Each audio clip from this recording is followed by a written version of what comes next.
This is a small video. I'm gonna hold it by candlelight while I'm reading. This is a video on the books that I pulled when I first started. Well, within the past year, when I started practicing the darker side of witchcraft and non-religious magic and folk magic and all the myths and all of the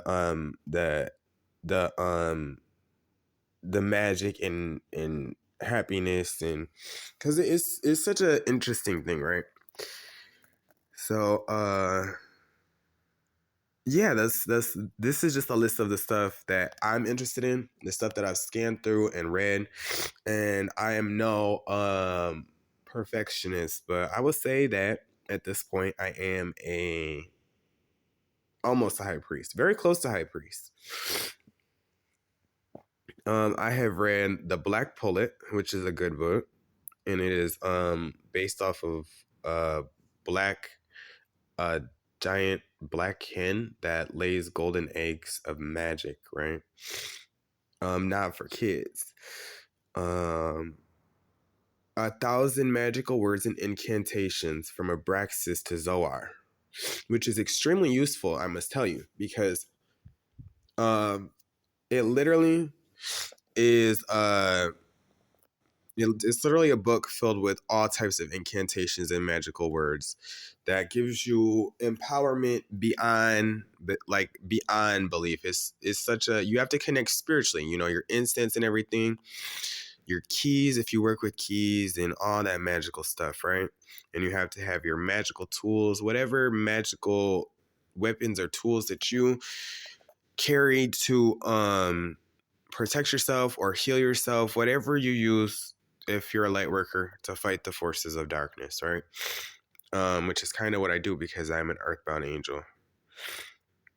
Well, I am an earth angel, not earthbound. I am an angel of paradise on earth.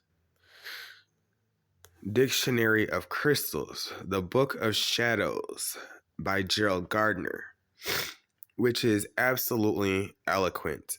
The Book of Shadows by Gerald Gardner, I read that when I was still in high school. So you're talking over 7 years ago.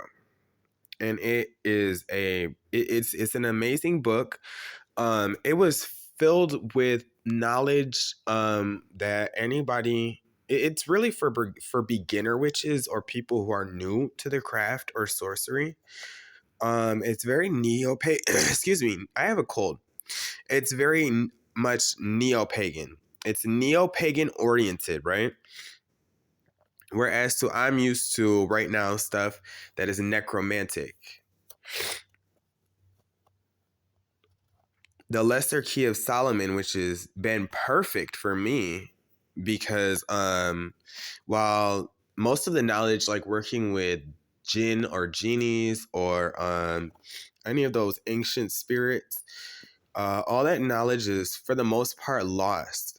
It's lost because it's so dangerous, that when those texts were found, like it was almost abolished. Like literally, you can't even find those specific genie summoning spells.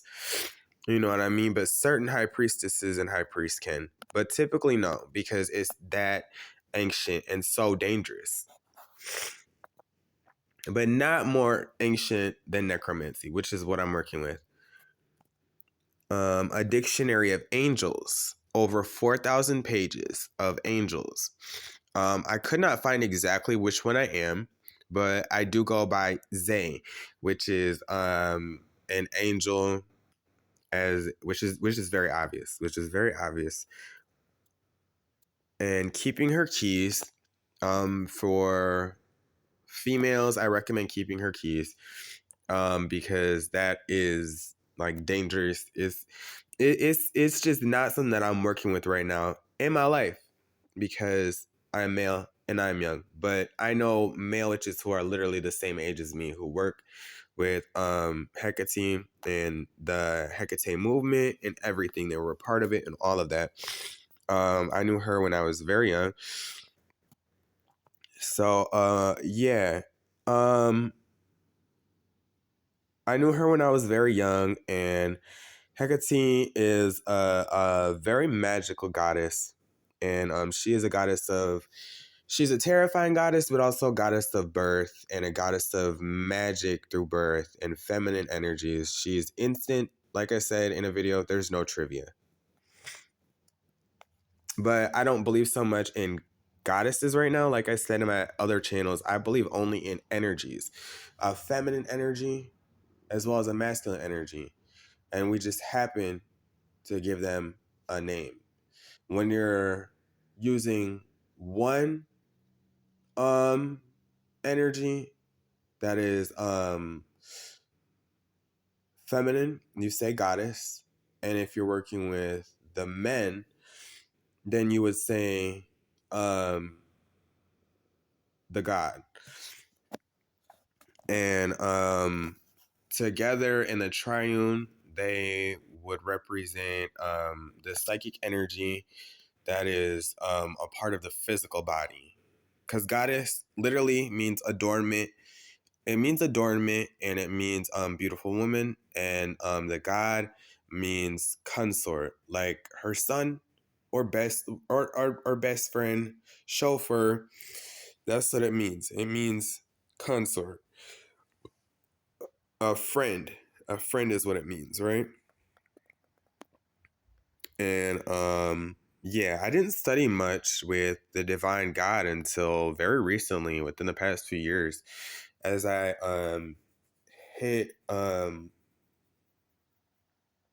of my teens. As I hit out of my teens, I was like, okay, so I'm going to follow up on some more masculine energies, which surprisingly enough doesn't really make me feel any sort of way about like who I am. Like my masculine nature is just naturally there. Like it's just so natural to me. And feminine energies, I wouldn't say I completely understand, because it's just not possible for me to understand that. I'm not going to speak up for anybody else but me because I choose not to know all of the feminine mysteries. Why would I want to know that? You know? I stay in my place, in my lane, and do my own thing. I work with whatever